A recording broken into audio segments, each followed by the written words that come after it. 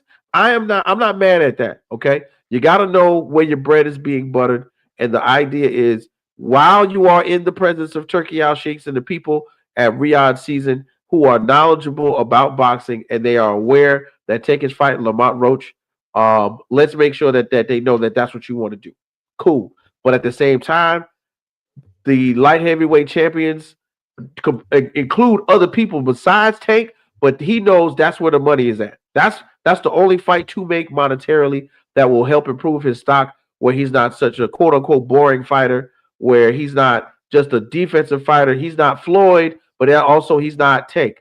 You know what I'm saying? I've been on the show numerous times and said that we as fight fans have been spoiled by Triple G and Tank Davis and the excitement that they bring into fights. So, he wants to fight Tank Davis. Let's see what happens with Lamont Roach this weekend. Then, boom, like what? We got another fight? Yeah, this was exciting too. Joseph Parker, right? The big Samoan. You know what I'm saying? Right here, fighting the stand-in Martin McCauley. Now, Martin McCauley, I talked about it last week. It's technically the heavyweight boogeyman. Before now, he was in a lot of videos where he goes to people's camps and he portrays a larger slugger, so to speak, really George Foreman-esque. He doesn't have a lot of body movement, but he takes stone cold punches to the face. Came in at 310 or 315 straight off the plane. Huh? And he's a vegetarian. Made absolutely no sense to me how many vegetables this man has to eat to be 315 pounds, but it worked. And then he got in the ring against Joseph Parker, who, last time we saw something really big from him, he was putting Deontay Wilder in a place that he never wanted to be.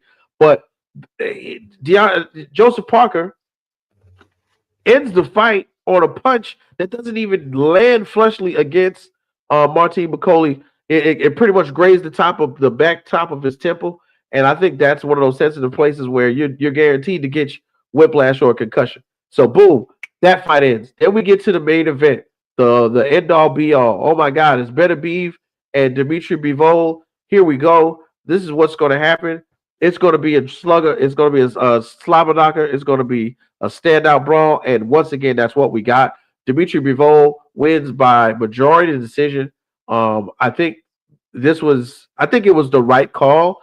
In the last fight, he looked a little bit outmatched, but he came on so strong in the championship rounds that it made it look better. This fight was all Bivol, especially in the very, very early rounds, in my opinion. Now that this has happened, or these last two fights, these last three, so we're talking about Shakur Stevenson calling out Gervonta Tank Davis. So we got to see what happens with Tank this weekend. Joseph Parker, he's right there at the top. Ain't nobody at the top of the heavyweight division except for Usyk. So we got to see what happens with that. Then, of course, Dimitri Bivol is now the undisputed light heavyweight champion belt holder, right?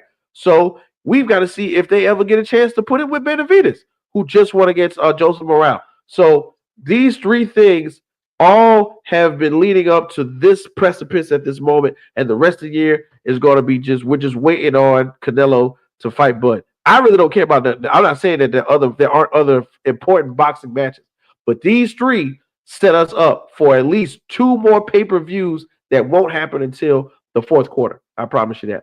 But man, everybody got paid. If you was a stand-in, if they would have called me, Bodkins, you would have had to carry my towel and let me spit in the bucket in front of you, because I would have got my ass for that money. I guarantee you. But yeah, big shouts out to all the guys who stood in.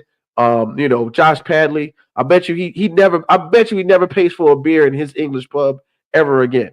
You know what I'm saying? Just because he went out there and showed his heart. Bobby, you got some thoughts here? Turkey gave that dude a house plus paying him. That was wild. Specifically, the entire card was amazing. Aside from the main event, the best fight on the card was the first fight on the pay-per-view, which was a title fight. I mean, just back and forth. But getting back to Better Bioff and Bivol, in real time, I scored it a draw. I had it 6-6 or 114-114. A lot of those rounds were close for sure. And you saw a different Better Bioff in the beginning of the fight. He definitely started a lot faster. Where, the last fight, he kind of came on in the later rounds and stuff. But then Bivol kind of, after Better Bioff had a very good looking round 5, Bivol came back in round 6 and kind of answered back. So a lot of those rounds were like very close. In the end, I have no issue with it being a decision or the decision. I know one of the scorecards had it a draw, so that guy must have, seen it through my perspective and stuff. But for me, I understand that Benavidez is waiting and he's next, but he can wait. I want to see this trilogy. That should be the priority. This was Better Bioff's first loss. He didn't have to give Bivol the rematch. I mean, in the end, they all did it for cake. But I'd say have Benavidez figure something out or wait and book this trilogy ASAP, because I've already rewatched the fight multiple times, and it is such an enjoy. This is easily fight of the year currently for boxing. Not even. And I'm in agreement with you. The one thing that I think I give everybody who's pretty much staking their claim, so to speak, like post fight or pre fight or whatever, like just like Shakur did. Even though Shakur is a boring fighter, he probably, even though they won't say it, he probably broke his hand somewhere in there. He literally He got came the out. finish, though. Shakur got the finish, though, right? Yeah, Shakur got the finish, but the point is, That's what he got to the ninth round. Josh Padley. He got a finish. So I'll give him credit there. Like he needed to have a finish. You don't want to slip on a banana peel if you're Shakur fighting a plumber. Exactly, that was exactly it. Plumber. Like I shouldn't have said that. Like he is an actual boxer, and he was undefeated in the fight. But Shakur, like for me, like Benavidez, like I want Canelo to stop fucking around with like the nonsense. I know the Crawford fight is coming up after, but like, why not do Benavidez before that instead of this fight that nobody like really cares to see in Riyadh? Like, I mean, Benavidez has different options, and like Shakur's kind of always going to get criticism. It's just because of his defense. I've kind of just come to get used to it at this point. I think Stevenson's like Floyd, but like Floyd, at least like when he was Stevenson age, was more offensive, and then the older he got, became more defensive. You know what I mean? Trying to protect that zero, where Stevenson is just kind of not. He's like doesn't have that. Yeah, he don't care. Yeah, he don't care about that. He's going all out with the defense. And Tank fights Saturday night. I think it's for the most part. Correct me if I'm wrong. Is a fight he should win. And if it's him and Steve, I think Tank doesn't need Stevenson. Stevenson needs Tank for the super fight. This is where and Bobby pretty much took the words out of my mouth. So this is where we are, right? Lightweight champions are Shakur Stevenson, Tank Davis, Vasily Lomachenko, who somehow, for some reason, because of the fights they arrange him in, keeps dancing with retirement, and Keyshawn Davis. Now, Keyshawn Davis is way more exciting to me to fight Shakur Stevenson, but Shakur Stevenson wants the money, so he wants to fight Tank. There's going to be a rehydration clause in there somewhere. Somebody is not going to be able to get as big as they want to be. Pause. But then I got the same thing, the same instance about who does what when Benavidez is on camera in front of the Sheiks, shaking hands, and he says right there, "Hey, I'm done chasing Canelo. That's it. Canelo can do what he wants. I want to see what happens with the Bivol fight." So that go ahead and puts it out there. Hey, look, that's the next thing. But in reality, I just saw earlier today that Canelo's team has signed the 4-fight deal with Riyadh Season. So 4 fights with 1 already on the docket. That means 3 more. That means at least he got 2 on the docket. He's got 1 in May, and we know we're getting the bud later on this year. Yeah, I don't think the one in May is a Riyadh Season fight. It is because it's fighting in Riyadh. It's the first fight. It's the first fight on the contract because he's fighting actually in Saudi Arabia. Yeah. Okay, that's 2. So we got 2. So he's got 2 more to make that will be worth our while, is in my opinion, because right now Canelo is going for the bank. He's going to be the big man. If we can think of Canelo Alvarez in the same sense of Floyd, but of Hispanic descent and running his own promotion in the end, I think that's where he's headed. And if he takes no losses in between that time, he'll be at the top of the game when he puts his gloves down, especially monetarily. Especially with the money. I think what happened with that fight in May is pretty much that was Canelo's negotiation with the Jake Paul thing. Because, Crawford was on the table, and Canelo is pretty much like showing his stick to Turkey, being like, nah, I'll do Canelo. You give me a 4-fight deal, but you're giving me a motherfucking layup in May, and that will be my first fight in Riyadh. And, Turkey literally had no other option because, amazingly enough, a YouTuber was giving Turkey a run for his money. Yeah, I mean, I wouldn't say run for his money, but, Well, he might have been used to make those negotiations, but that I think that was a use. Biggest things in Jake Paul's career is No, I no know one's what you're saying. I'm just saying nobody can run for, you know what I mean, make a run at Turkey's money. Like he's, you know what I mean, like he's a different kind of rich. So Put the Bugattis in your front yard and answer the door. That's it. Yeah. Before we get out of here, Whit, you got anything else before we get out of here? Oh man, yeah, just like you mentioned. So we got Tank Davis, Lamont Roach. So excited about this. What does this mean in the long run? To me, once again, it's going to boil down to whenever this is over with, how will the outcome predict to how long the next fight will happen, which could also involve all the aforementioned Shakur Stevenson. Another fight we want to make sure we look at and we paying attention to.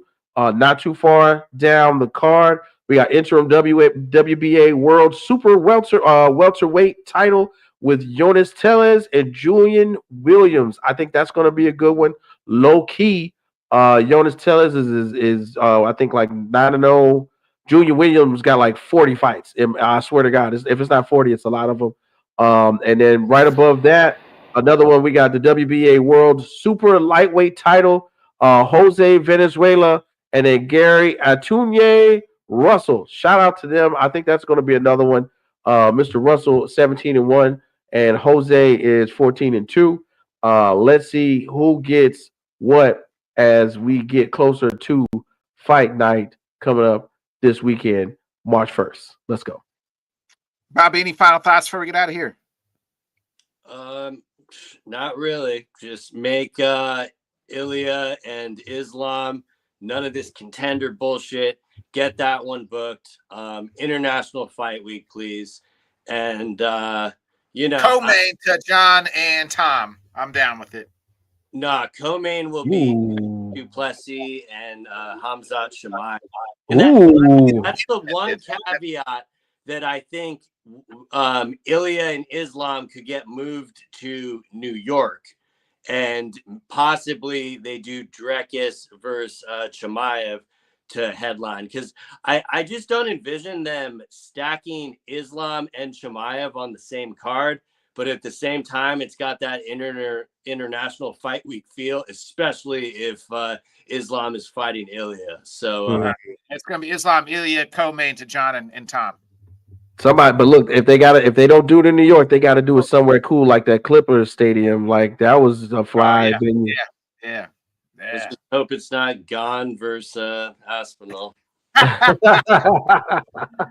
All right, real quick, Whit, your son had a birthday, so happy birthday to your guy. Woo, look, Caro, happy birthday, buddy! He's 6 years old, so big. Yeah, happy birthday. Real quick, a couple shout outs on my end here real fast. Shout out to my son's basketball team. They play for the district championship game tomorrow. So good luck to them. We're going to need all the luck we can get. We play the number 1 ranked team in the state. So there's that. And shout out to my brother, John Lively. You see me wearing the Lively Inc. hat all the time. Today was his birthday. That's why I was coming in late. We had a little dinner for him. Shout out to my youngest daughter. She turns 12 tomorrow. So happy birthday to her. So other than that, folks, back at our normal time next Wednesday, 8 o'clock Central, 9 Eastern. And thanks again for Iron Mike Chandler. Make sure you follow him at Hear You at the Top on Twitter, or X, whatever you want to call it these days. Other than that, for Whit, Bobby, I'm Bodkins. It's been another great episode of Headkicks and Haymakers. We'll see you back at our normal time next week, 8 o'clock Central, Wednesday night, right here on this channel. So see you then, folks. I love it. You guys are so great. Thanks so much for joining us, and until next time, let's talk sport, friends. Thanks for watching.